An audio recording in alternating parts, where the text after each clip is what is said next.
Okay, we're live? Great, we're live.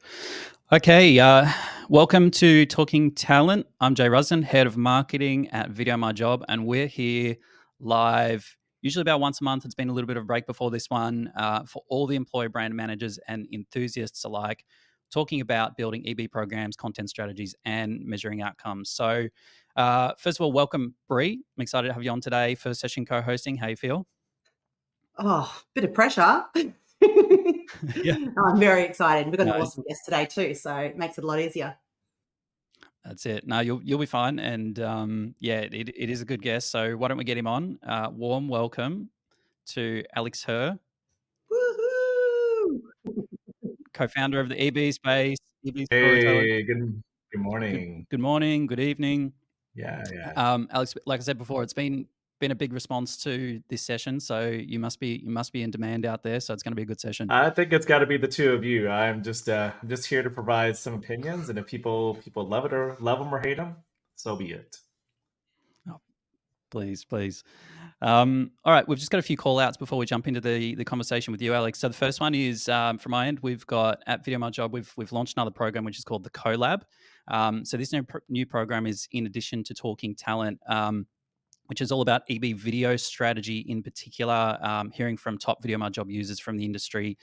That program's open to everybody as well, so we'll drop a link into that one for anybody who's interested in that one. Bree, have you got any call outs on your side? Yes, just for those in APAC or further abroad who want to travel, don't miss out on the upcoming ATC, the Australian Talent Conference. It's a ripper at Sydney's Luna Park.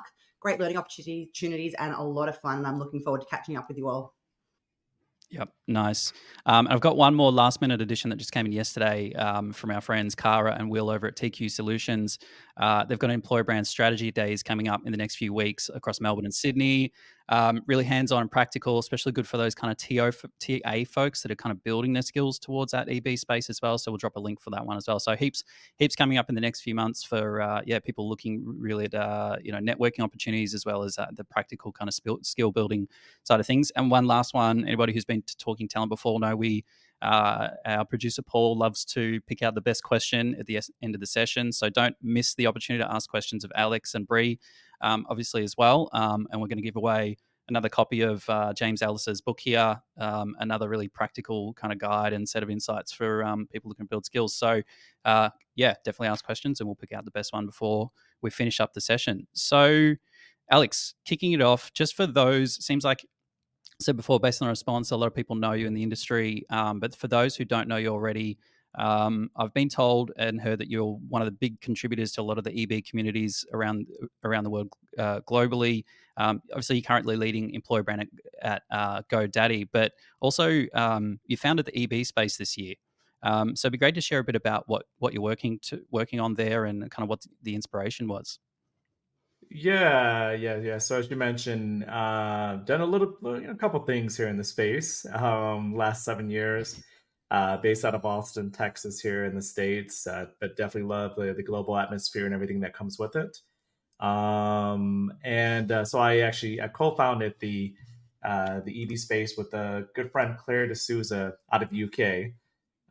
Thank you, Rachel. Saw the message there, but I co-founded that, and what we're doing actually at the moment is, and the whole approach behind Claire and I putting the community together was we've had a chance to be part of different global communities, and I think we saw bits and pieces that we really enjoyed. I mean, that's what brought us together as friends to partner together. But what we felt was missing was an opportunity for a community to truly be on one platform where you could do everything together.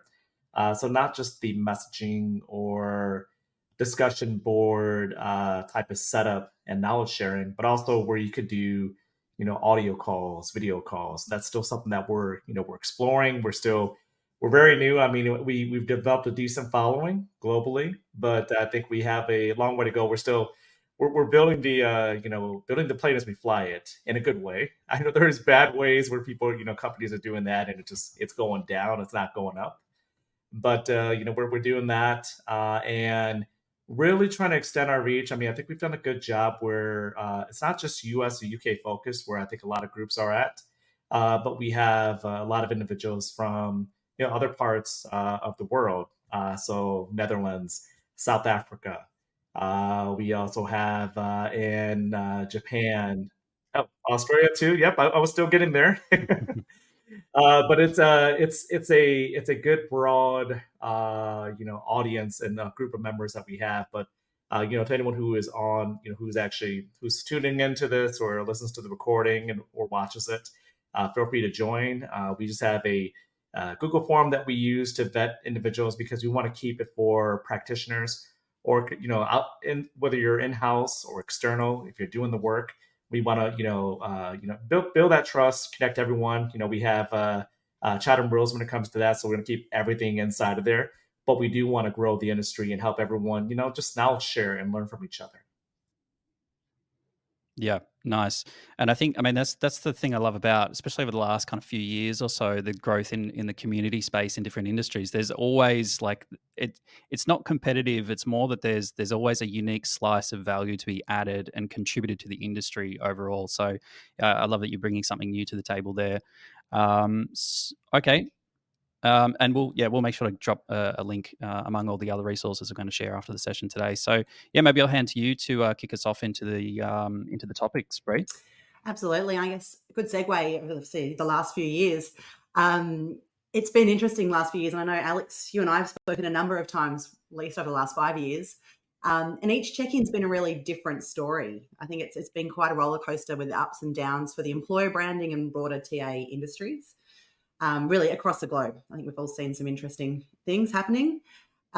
Huge shifts I've seen really in that demand for employer branding support, for jobs, available budgets, programs of work, and where the focus lies. That's really changed a lot.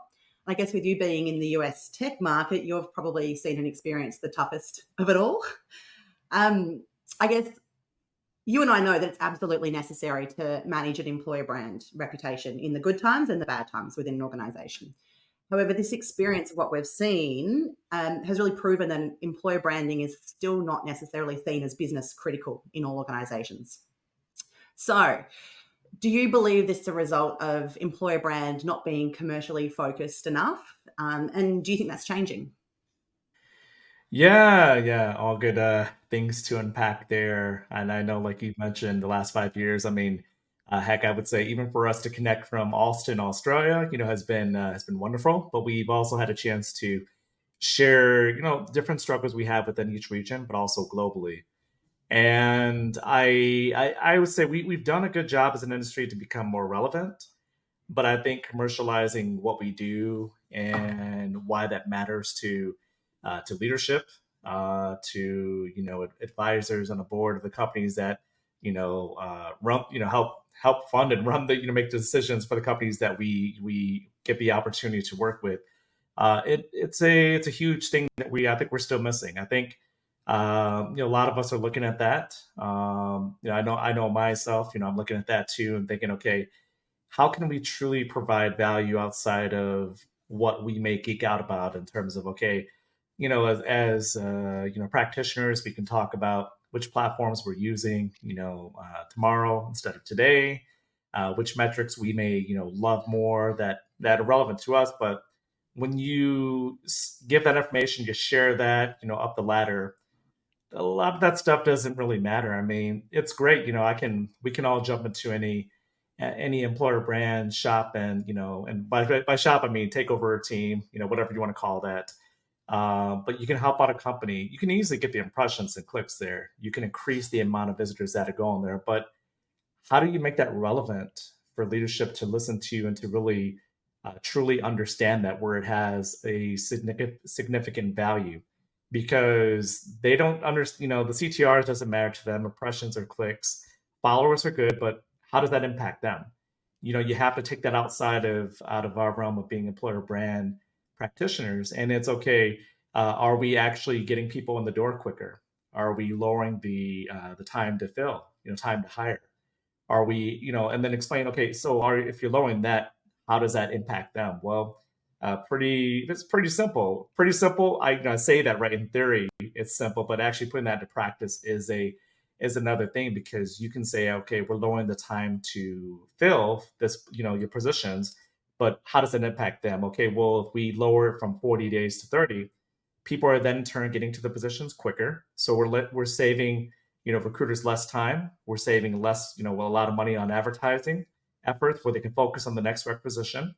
And then in turn, right there, where it goes outside of TA is if these, engineers are joining your R&D teams and they're working on these products that you wanted to work on several years ago, okay, that's happening much quicker. Individuals who are coming in to be, customer sales reps or outside sales, they're actually in the door quicker to sell for you. So that process is moving quicker. And at the end of the day, if all that's functioning correctly, granted, some leadership has to flow with that too. You're servicing more customers, you're bringing more customers in, and at the end of the day, you're making a bigger profit. How have you been having, I guess, bringing this information? Obviously, we can see that connect the dots from we do this flows through and impacts this. How have you used this knowledge and this data and having some tough conversations in, obviously, as we go through these tough times and having to justify? I'm speaking to a couple of companies and the other day, and they're talking about the need to re-justify for probably the fifth time in the last few years their existence in the organization. What are the kind of conversations you've had to have of late? You've got to, outside of everything we just shared there, it's making the data work for you. So what is that actually showing you? Are you able to show that there's, are you trending in a good way, trending in a bad way, and how, like, getting very, very granular, looking at, okay, if you're trying to justify, your stance, like I want to first say that, okay, whatever we're sharing, these are things that will help you out. It's not a silver bullet that is gonna, maybe stop your company from taking employer branding away or making any sort of redundancies. Just gives you a fighting chance. And I would say if you have an opportunity to make it difficult for companies, that's what you want to do. You don't want to be the first one on the front lines who's being let go. But it comes down to fighting for the rationale as to like why you should be there, pointing out everything that you're doing right at a high level, getting away, like it could be quick wins, it could be small things such as going back to your candidate, if you're giving any sort of surveys that you're providing candidates, and there's a lot of golden nuggets there. We all do this as companies, but they're given reviews once if they actually have, they've gone through the application or the candidate experience and they've gotten the job or they have not gotten the job. They'll let you know, hey, what attracted you? Like, what inspired you to click apply? Why did you stay through the process, throughout the entire process? What kept you warm? What eventually made you make the decision to choose company A over company B? Those are pretty key things. And also, if there's any other things you can drop in there, would it be a huge win on social, a huge way to actually save the company money based off of what you're doing internally. If it's if it's the channels you're running, the blogs you're running, that actually, instead of spending six figures on a partnership, the work that you've done has actually saved your company money, which has allowed you to push resources elsewhere. Sharing everything that because, and I say everything, and it's going to be specific to your situation because Bree, your situation, Jay, yours could be vastly different than mine, right? I think we're trying to get towards the same thing to make sure that EB stays, a mainstay at our companies or wherever we may be at. But there may be aspects where, okay, your leadership may view this as a priority. Mine's may be different. We're at different steps of the journey, if that makes sense. Yeah. And Alex, what can EB, like teams or leaders or groups, learn from how other departments that are like super commercial focused have those tough conversations, like the kind of cadence and that commercial focus, like things like ABRs or QBRs. Like what can EB learn from those kind of activities? I think at the end you just captured that. I am very big on that, on MBRs and QBRs, because if you leave people to their devices, they're going to assume that, like EB is one of the industries where, okay, if you didn't know any better, you would assume that one thing that you're putting on social is probably all you do. But if you actually sit in a room, virtual room, talk to an EB person or team, you realize, okay, there's a crap load that goes into what you do to eventually get the finished product. So showing your work, sharing all the secrets, everything that you're doing, even if it's experimental, hey, share that with leadership because that's going to matter. And that's, like you mentioned with other teams do great job of doing that, right? But then we typically find ourselves with employer branding. We're we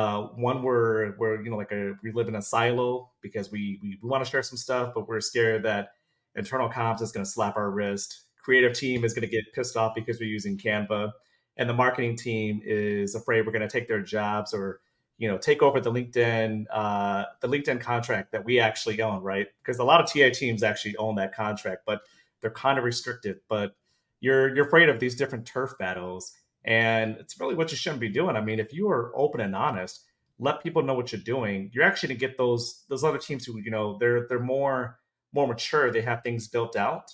They're going to help you out because they know what you want. They know what you need, and in turn, you could take elements from them. But I think MBRs, QBRs, sharing as much as you can. I've yet to see that go against you. If anything, it's going to help you out with when push comes to shove. Yep. And for those on the session who might not have been, say, inside a QBR or something like that before for any part of the business, can you kind of just break down what does that kind of look like? What does that mean? Yeah, for an MBR, just show what you're doing for. It helps to have 30, 30, 30 to 31 days worth of data to work with. Provide a high level update. Employer branding specifically. All right, what are you working on? Are there high end projects? You and your individual teammates, what's the highlight of the month for them? What have they accomplished that you feel is admirable, right? Because you're advocating for them. Number one, you're advocating for yourself and then your team, as well as the function that you have within your company. On top of that, how have you influenced applicants coming in, visitors to your social pages, that journey in terms of what they're taking, right? Full life cycle, how you're tying that back into TA as well as the company. And then on top of that, showing some trends. Numbers are key. Numbers, whether they be Glassdoor, Facebook, up to the career page, to your ATS, tying that together and how that makes sense, but also being able to tell a story with that too. Because if you're just putting stuff out there, right, people want you to change the world, change the, climate change. They're not looking for you to give them something where you're just reading off slides, right? Make it impactful. And definitely no death by PowerPoint. No one wants 30 slides for an MBR. QBR, you may be pushing that boundary just a little bit because there's 3 months worth of data to work with. But for an MBR, keep that short, but make it impactful. And that I guarantee you, even with that, you're going to give yourself, you're going to see more doors open than are closed by doing that. Yep. And who's your ideal audience? Like, who do you bring to the table when you're running those sessions? I asked the exact same question. Yeah, so I sit in TA, right? So that's my audience there. But my hope is that with what I share, it doesn't just stay within, amongst my TA teammates, that it goes all the way up to the C-suite, because I want it to be that impactful where they felt it was, made that much of a difference, that it goes to, of leadership above me where it hits their MBRs, their QBRs, and then they see that, okay, hey, with this employer branding stuff, that seemed like, it was a nice to have. We need that. We don't just need it when we're hiring. We also need it when we're building up processes. We're fighting to retain people. We're dealing with redundancies. It's something that has to stay there no matter what. Yeah. You mentioned before, Alex, and I heard a lot of employer brand functions work in isolation, and it's often they're trying to do things without being known that things are happening because they don't want to get the wrist slapped. And it's a let's just get it out there and ask for forgiveness kind of approach in many organizations I hear. Yeah. Good approach. Talk to me though. I know as well, I've done that for years. I did, but it's more, I think the greater success can be achieved through collaboration with different parts of the organization. Through your experience, who are those, I guess, key stakeholders across the business that you need to be engaging along that journey and kind of getting the buy-in and support for what you do? Well, for one, depending on where you sit, so I'll just use my example because I sit in TA. One, you got to start small. So you need your recruiters, the TA leadership, sourcers, anybody who's there to first, get them involved in terms of what you're going to do or what you'll be doing. Because, as you mentioned, we sit in silos quite a bit, and what I find is we're typically brought in when maybe let's say Jay runs, startup, and he's like, I know we need this. I don't know exactly where this person or this team's going to sit, but let's bring them in. And that's it. There's no one else educating or advocating for you, right? It's kind of up to you. They're dropping you in the deep end, and sure as hell better learn how to swim immediately. So, but it doesn't end there, right? I think that's probably your first couple of weeks. You set up those calls, you kind of learn what's going on. I would say for me, like when I had joined, here at GoDaddy, I love traveling. I love Europe. And so I joined a team that was based in the US, but I handled EMEA, right? So I worked some unique hours to say the least. And the biggest thing was, okay, let me learn what some of the struggles are, because that kind of goes to my approach. I came up with a team concept, and the whole thing is, okay, there's time to go through that. So what I did was I set up one-on-ones with all my recruiters as well as the senior leadership, but not limited to them. I also, once I figured out some of their struggles, like what were we doing in the States that we could not replicate in like the UK, Romania, or elsewhere. And then what was different, like, okay, we could be hiring for this position versus that. And those, also the different like localization of the branding, the language that we had, the videos, figuring that all out. And then from there, figuring out, not figuring out, but learning from them, who are your key stakeholders, right? Who should I be working with? Because it's great that I have you, but I know there's got to be like a country manager, HR manager. And then from there, once you get the buy-in from those HR managers, okay, let's talk to the head of engineering, the head of sales, customer service, and then working with those teams, right? Because once you have buy-in from the top, and then you give them a lot to work with, let them know you're there to be a partner. You're not just there from HQ and you're here to shut down their ideas. You want to bring their ideas to life. When you start doing that, things start flowing, and people would naturally gravitate back to you. Where okay, they'll share their stuff, and then in turn, you're connected with them. You'll be part of these different Slack groups, Teams, Discord, whatever you use, right? You'll figure out that there's so much there that you can be working with, and they trust you enough to share that because you've done the due diligence to reach out to them. Yeah, yeah.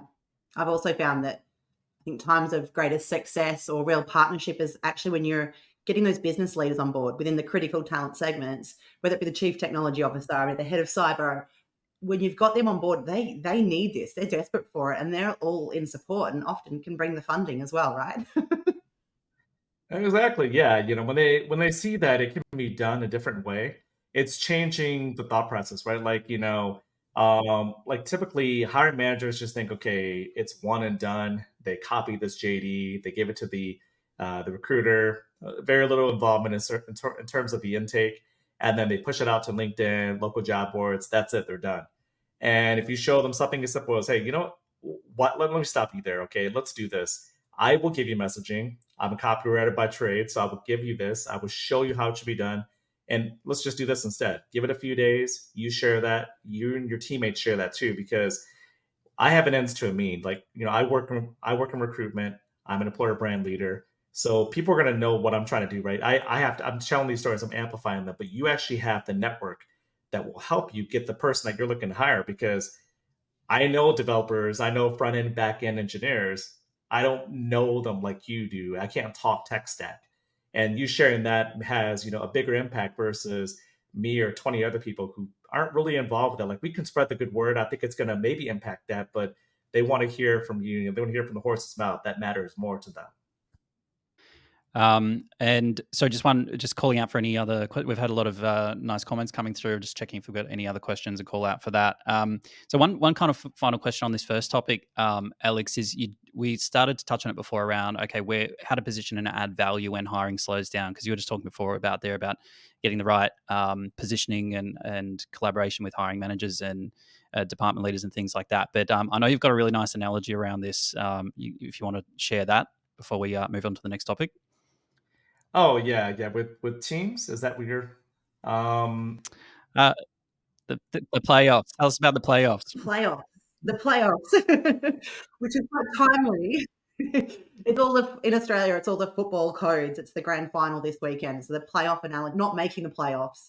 When we spoke about what do you do then as a team?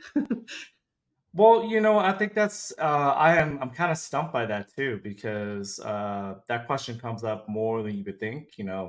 Either publicly or behind closed doors on the communities that we all frequent.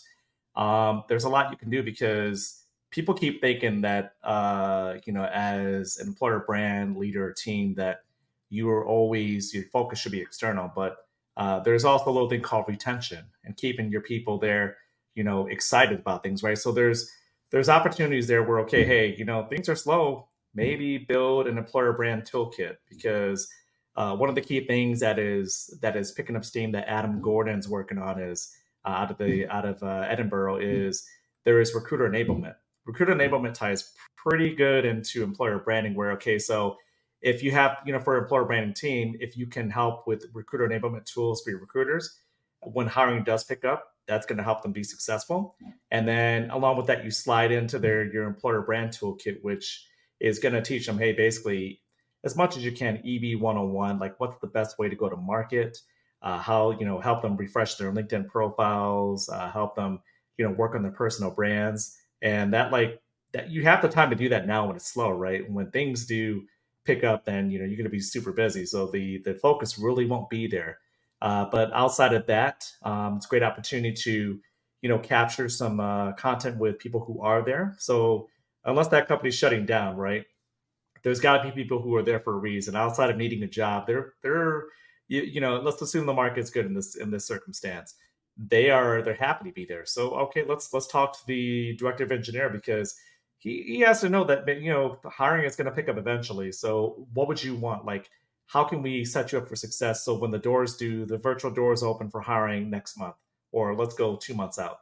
All right, let's record a video. Like, what's special about you and your team? Speak that engineering lingo that's going to work. So get a few of those different videos to capture, the hiring manager, the team, heck, even build out a blog or, start diving into TikTok, which is a huge miss by a lot of companies. But, and then outside of that, you have a lot of existing content, whether it be on the branding side or on the product or consumer marketing side that is still there. You've created that prior to things slowing down. You can always leverage that. Nothing stops. And also, if your company is big in the community with your efforts, that's additional content that you can share because you shouldn't just be sharing, content about you hiring. There should be content that tells the overall story about your company, that experience inside and outside. And that's a great opportunity to really to dive into that, to investigate, see what you have, and go back and start leveraging that because the content doesn't die after using it once. So those are just a few different things. I mean, I'm sure there's more. We could talk for that, for several hours. But no, I view a slowdown like that's just you're going to be busy, but in a different way compared to when you're hiring for quite a few requisitions. Yeah, it sounds like such a good opportunity to go back because I know even drawing parallels in the marketing space, there's always that list of like really good hygiene activities, those refreshes or exploring new channels that you just don't have time for when you're just in full execution mode. So to take that opportunity to go back, rebuild, refresh, and strengthen before you're going back out and you are hiring again, which is bound to happen when as the market changes. Yeah, I think it's a really good move. Yeah. Okay. Agreed. And I think Tebow just dropped something good in there too. But kudos to him for that. Sorry, keep Yep. going. Nice. All right, cool. Let's jump into the next topic, which is a bit more around, but yeah, it's a good segue again, like into content strategy itself. So, Alex, I wish I should have noted the name or flicked this to you, but I saw a great post on LinkedIn the other day talking about how, suggesting something along the lines of 5% of talent is in that like active search state at any given point in time. So I researched a bit more. LinkedIn's got some other numbers. It's closer to say 25%. So there's quite a range there. Obviously, it depends on many different factors like industry, regional, or like right now, economic conditions. But I suppose the key point was that it sounds like that it's really good to assume that the minority of talent, especially good talent, is active. And so there's this large opportunity there or missed opportunity if you're not thinking about the rest of the talent who's not active and the channels and things like that. So, yeah, keen to kind of get your take and mindset on that. And what does it mean in terms of your content strategy? Yeah, so my team and our approach is very much a top of funnel approach. It's that brand awareness, attracting them, and we're not after, like there's certain, certain departments, right, where maybe, okay, you have to go after that, 25% because there's a lot of attrition. But for the vast majority of positions that you have at companies, like you said, there's passive candidates, and that's where the opportunity and the magic is in terms of what we do. Because the goal should be, okay, like I don't want that person that's going to apply for every requisition on LinkedIn or Indeed, right? Because they're going to apply for everything. They're not very intentional. And you should want, like, if I'm first starting out any sort of employer branding shop or function, yeah, I'll take as much as I can get. But once I have everything well defined, I want to do something that's gonna, track Bree when Bree is not when Bree's on LinkedIn or when she's like, going through every requisition somewhere else.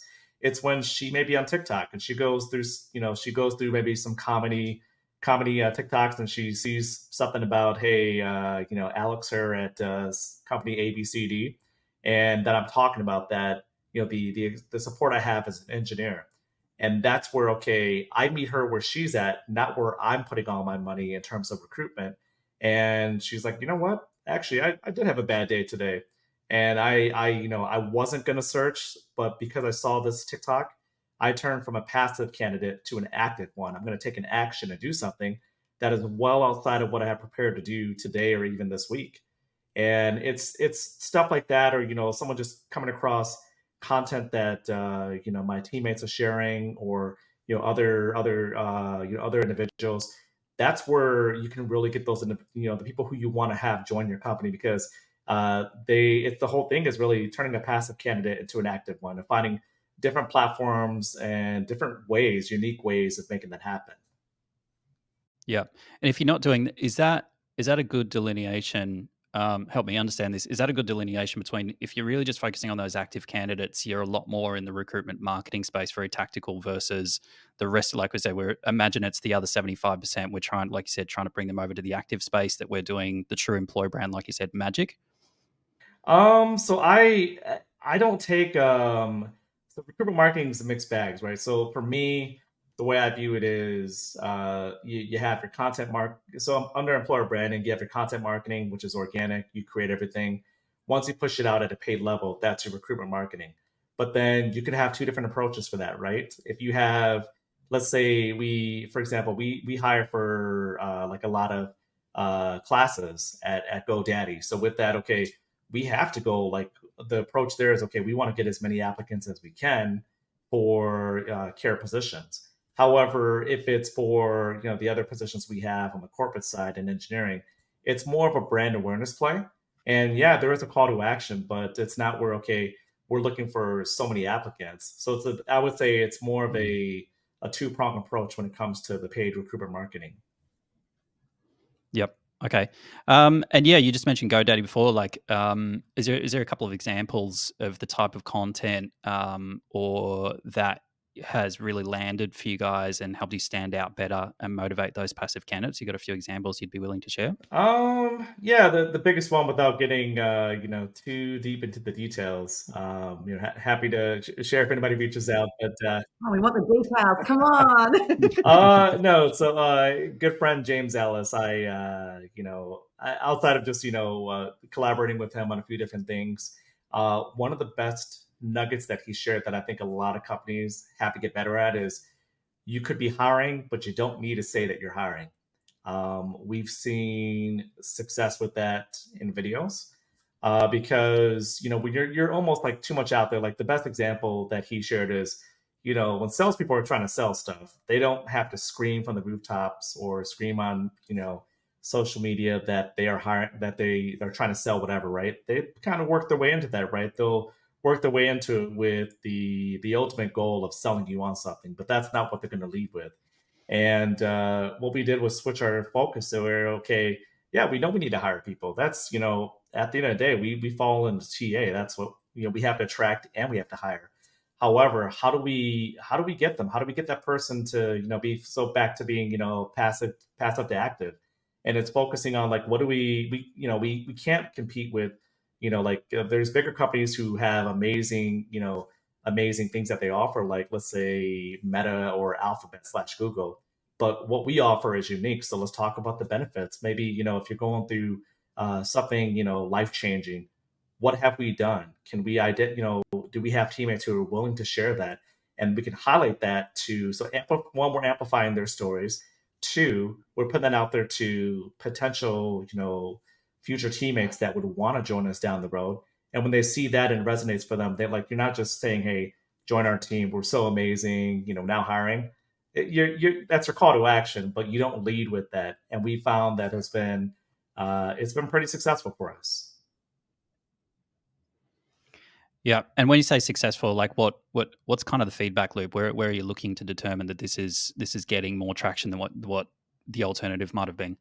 Simple A/B testing, Jay. So your typical we're hiring video, let's say on Instagram or TikTok, and you may be getting a couple hundred views versus getting a million. So the one about Yeah, wow. leaning more in on the support works out way better. But Yeah, I will say it does matter, like in terms of like one, are you willing to take the risk? Two, do you have the support of your leadership to do that? Because if your leadership provides you that safe space where, hey, listen, it's okay to mess up, right? And if you mess up, like the Ted Lasso approach, be like the smartest animal on the planet, a goldfish, have a 10-second memory, mess up, do it again, keep trying new things. If you have that freedom to do that with your leadership and that culture and environment, then you can do that. But I think it's a little bit scary, if you know there are repercussions if you fail, right? You're going to be a little iffy on testing out new things. But I would say testing out new things is it's going to serve you better than anything, assuming you have the ability to do that. yeah, totally. Hey, we just got a question come through from Samantha, which is at top of funnel. How do you measure brand awareness? Is it mainly on the engagement rates? Yeah, what's your take on that? Shoot, there's a lot of different things. I mean, there's a great ebook by the Martech and Employer Bandwagon on 549 KPIs. It's not a plug, but It's not enough. It's not enough. there, yeah, there's quite a few things there. So like, I mean, engagement rates is one thing. Also in terms of brand awareness, I've been diving really really deeply into Google Analytics, and the reason why I bring this up is you can see out of your top 10 sources, right? Where you're plugging in tons of money. Like, I mean, you would hope that LinkedIn is somewhere at the top, because if you have a 6-figure contract with enterprise, like most big companies, you should see a lot of traffic from there. But I'm more interested in the organic traffic. So outside of what we're paying for, organic tells me you've seen enough of all the things that we've been talking about, right? We've put out employee advocacy type of messaging. We've put out blogs, videos, paid adverts, and then we have gotten into your head in a good way, I would hope, versus a bad way, where you've taken the action on your own. You've made the decision to type in careers.godaddy.com or careers.videomyjob.com. That's a very calculated approach, because you've enjoyed everything you've seen, and so because of that, now there's you love the brand, you've taken an action, and then you're typing in keywords, you're doing these different things, and that tells me more than me sending you there with a paid ad, right? Paid ads are good too, but then once you go there on your own, I think that's there's a lot to be taken from that and that alone. I was gonna say it's so frustrating though, that because you'd love to know what was it. And obviously, they've heard your messages, they've seen your content over and over again. What was it though that made them go out of their way to proactively search you? And you'll never know that one. Isn't that frustrating? You won't, but I guarantee if you dive into your surveys, people will go out of their way to tell you, and I'm surprised. I've seen quite a few come in over the years, whether it be here or elsewhere, with consulting gigs or other full time gigs. They will tell you. So if you've done a good job, they'll say, "Hey, actually, I was on the fence about this, but I went, I went, just did a full scan of your social sites, and I saw, Jay featured over here, or Bree doing this, and it just showed me how much, how passionate you were about supporting your people. So I stayed along with the process, and eventually, either it didn't work out, or I did eventually join the company. Yeah. So I've heard a couple of times now you're obviously Yeah. mentioning these surveys. So what I'm hearing, it's quite critical for organizations to put in some, we'll say, quite comprehensive survey questions in order to gather the insights that you need in the employer brand space to do what you do. So I think typically when companies have a survey in, it might be about the candidate experience, and it might be more of an NPS, kind of like, what was that journey like from the recruitment perspective? But you're taking another layer down, aren't you? Yeah. So you get a lot from that, and also like just a simple drop down multiple choice, well, not multiple choice, but like single select option, right? Like how did you hear about us? But the surveys are huge, and I think that like companies may feel their survey fatigue. Definitely internally that could be something that's there, but if you provide people with a very good candidate experience, from the first touch point to when they either get denied or they get the position, that's going to resonate for them because people put too much stock into like Indeed, Glassdoor, comparably. But if you think about it, you're going there if you. I think if I had to say or like have a personal opinion on that, I would say most people would go there if they're kind of pissed off about something. So if I know like, hey, I'm pretty angry with this company and the experience I had, or I'm a former employee, I'm going to go there. But if that experience was that good, right? Hey, listen, if it didn't work out, I'm going to actually go through your survey process. I have to care that much to do that. If I'm upset with you, I'm not going into your own little platform to give you advice or to share reviews with you that you can in turn use to, help out your company. I wouldn't even do that at all.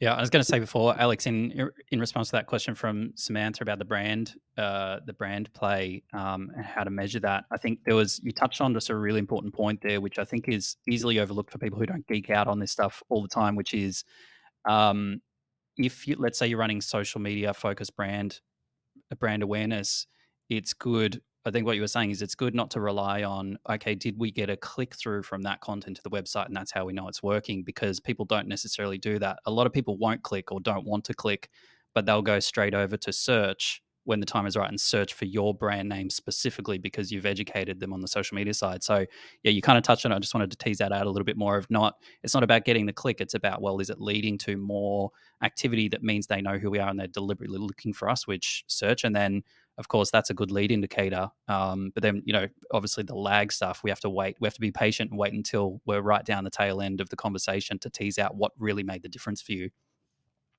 Yeah, true. I think that, and then one and this is so basic, so simple, but it's something that I heard at RecFest here in the States, was that referrals. Like I think it's easy to discount that too, but if outside of your showcasing the employer brand externally, if you're doing a good job internally, people feel like they have like a war cry, rally cry, whatever you want to call it.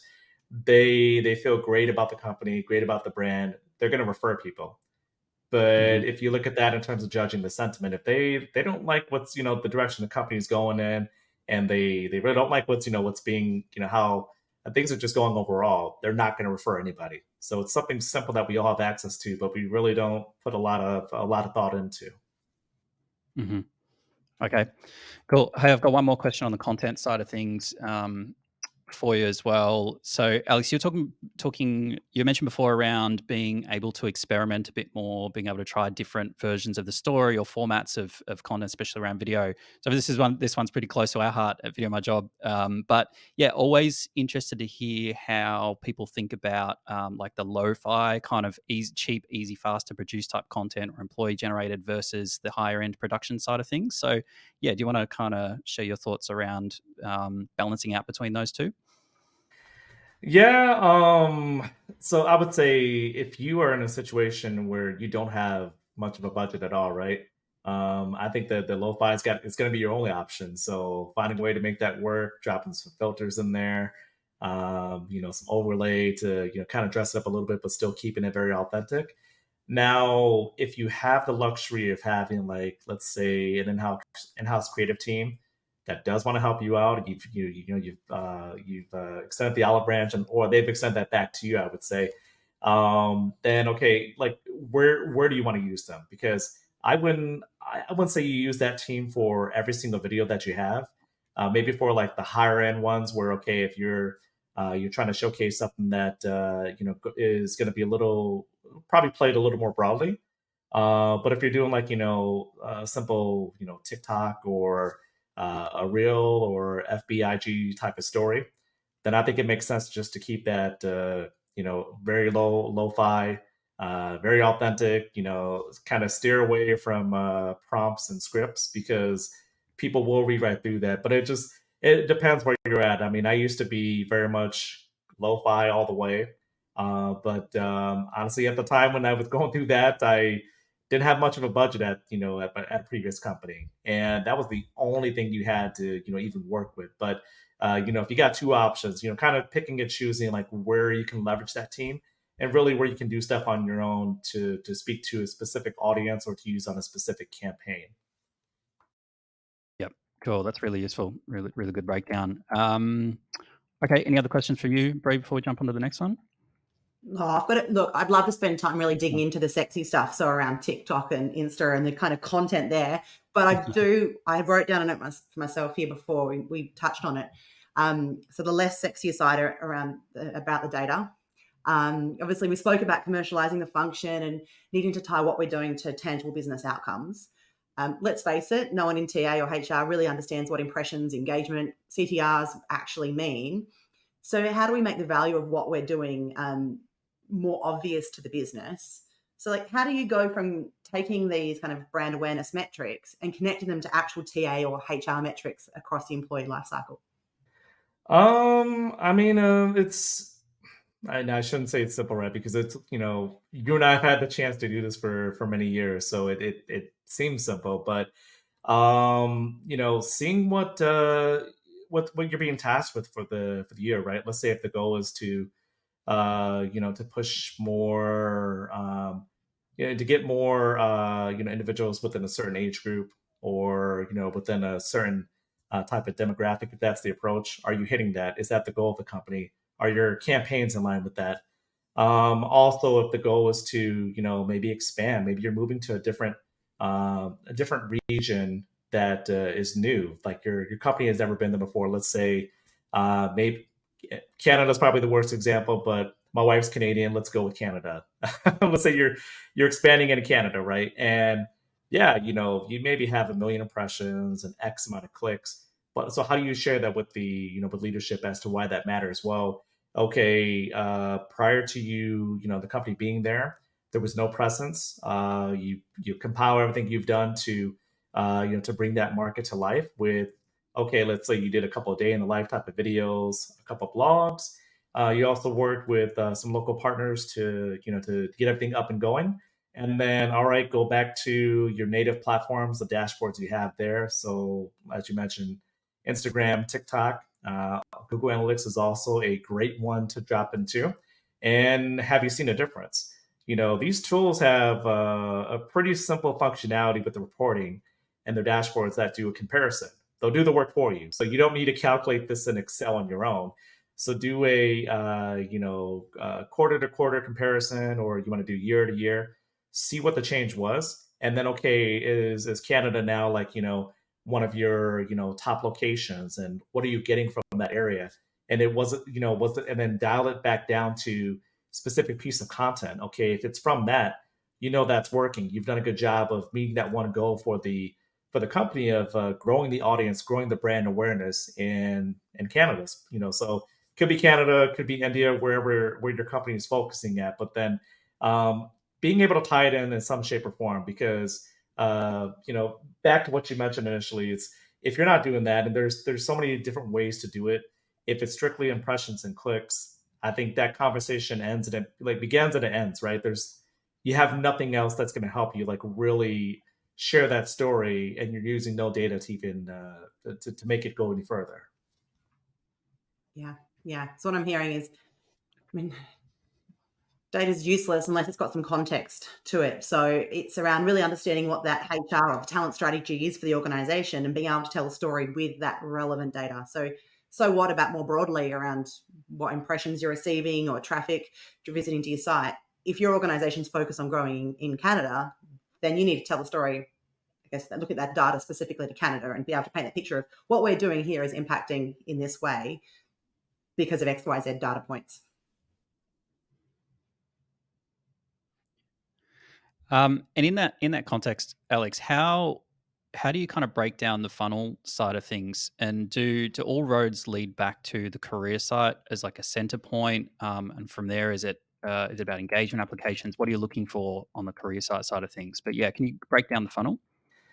Yeah, so I mean, it very much is that, right? Because at the end of the day, I want them to, and so it's the career site, but there's a lot of A/B testing to see what actually makes someone tick or click. Let's go with click instead.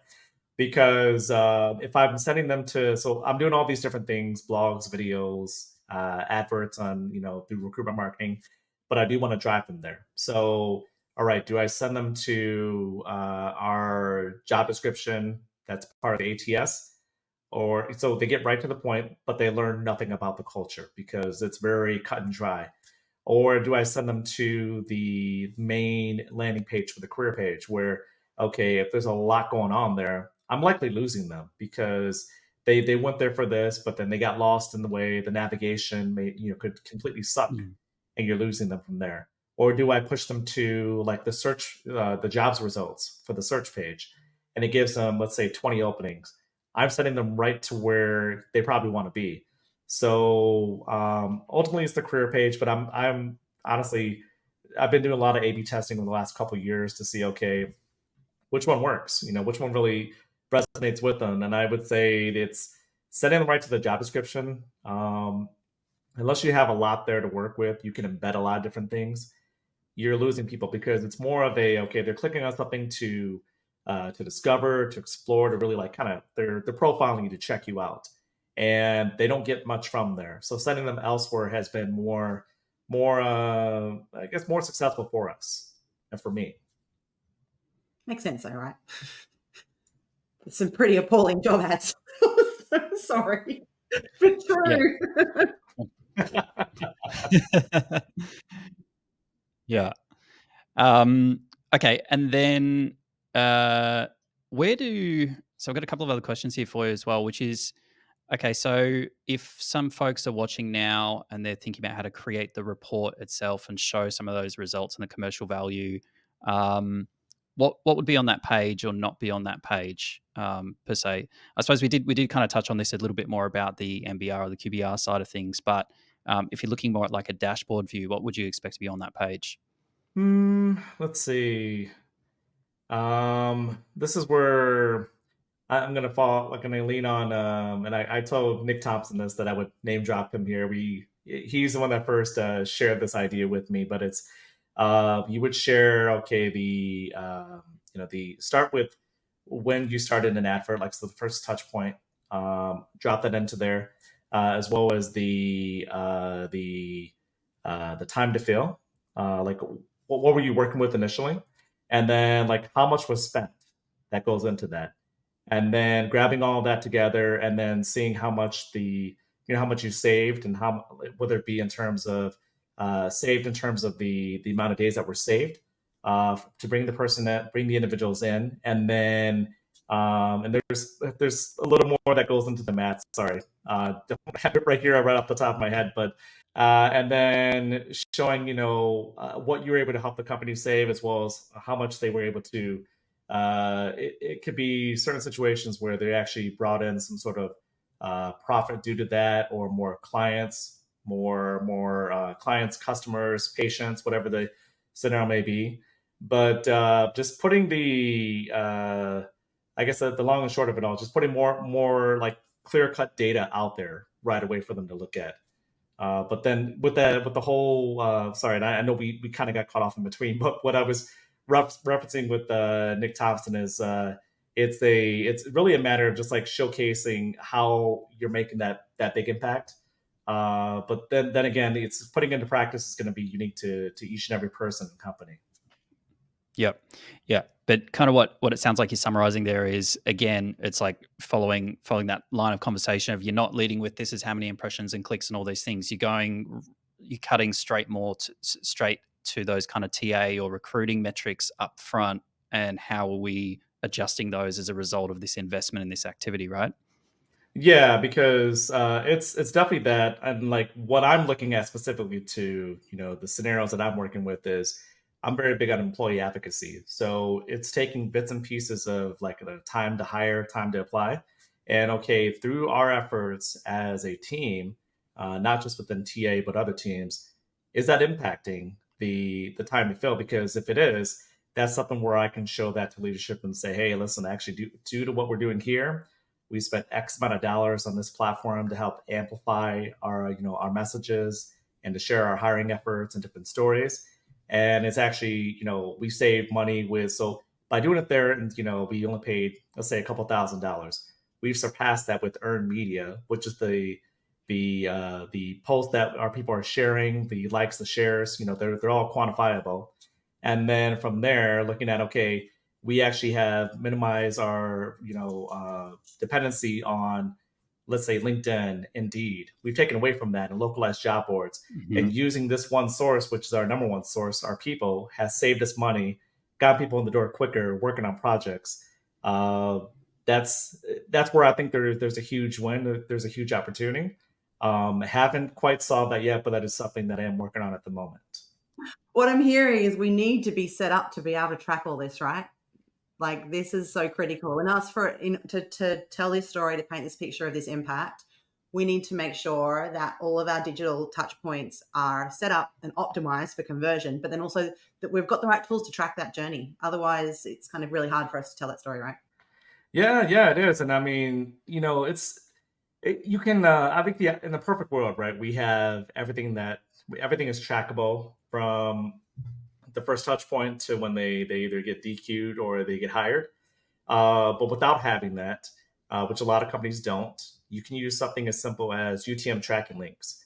That's what the team at HelloFresh was actually doing. They ran, you could speak to the team over there more specifically about that, but just knowing high level what they experienced is they actually did an employee advocacy program using UTM tracking links, and that helped them out with being successful and driving a lot of people in the doors.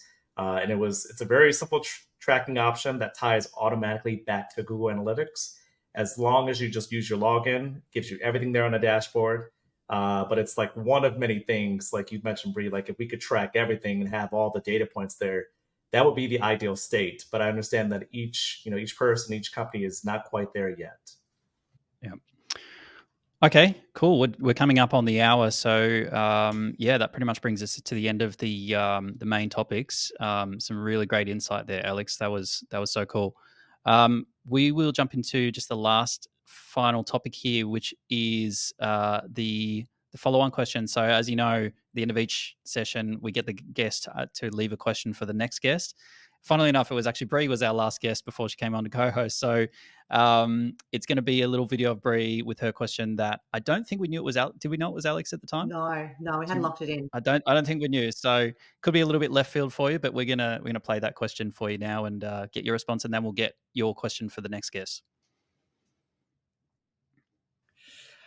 So I think carrying on around what's the single most important thing, I'm going to go through it down to for people who don't have big budgets or access to specialized resources, what would you say are the most impactful activities that teams can do themselves in order to promote their organization to build their employer brand attractiveness and awareness? So what hacks can you share? Okay. Could you guys hear that okay? Mm-hmm. Lucky I wore a different shirt today, guys. Yeah. Oh, that's a good one though. Yep.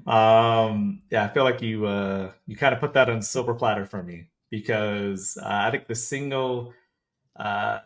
the single like most critical yet probably the easiest thing you can do that's free that you have platforms that you can use right away for this is you can run a full-fledged employee advocacy program to build your brand and build brand ambassadors, right? Because it costs you nothing but time to simply identify the ambassadors, work with them, level them up. And then in terms of platforms, I know everyone wants to run out there and blow their budget on a lot of these tools, like what there's Bamboo, Everyone's Social. But you can, let's say, if you have no messaging options, which I find would be a little tough to not have, you can use Outlook, right? put 5 options there. And this comes from Allison Cruz. She actually did this many years ago.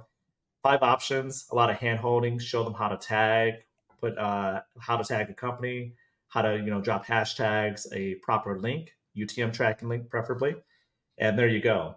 Or on top of that, everyone uses Teams, Discord, or Slack.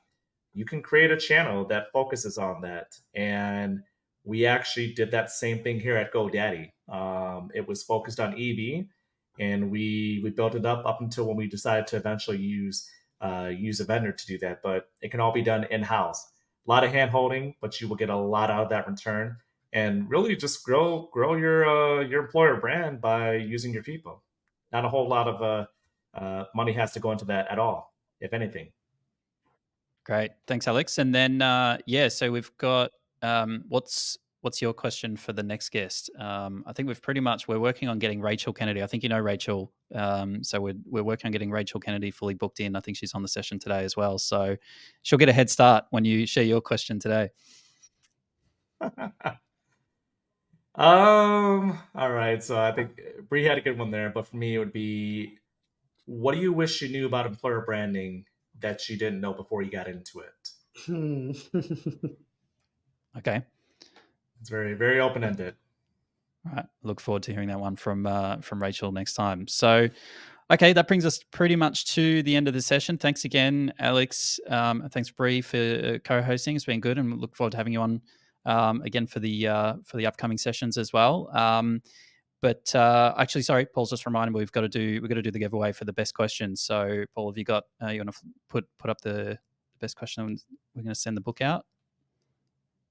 Samantha McHale will get a copy of James Ellis's book out to you. So we'll be in touch to get your address and get that sent straight out to you. So Nice. yeah, look, thanks again for the live audience and the interaction today. If you want to be kept up to date on all the live sessions and the highlights, as well as some of the recordings and everything, make sure to jump on LinkedIn, follow Video My Job. That'll take you to the Talking Talent newsletter. And that's a wrap. We'll see everybody again next month. Bye, guys. All right. Thanks, everyone. Cheers.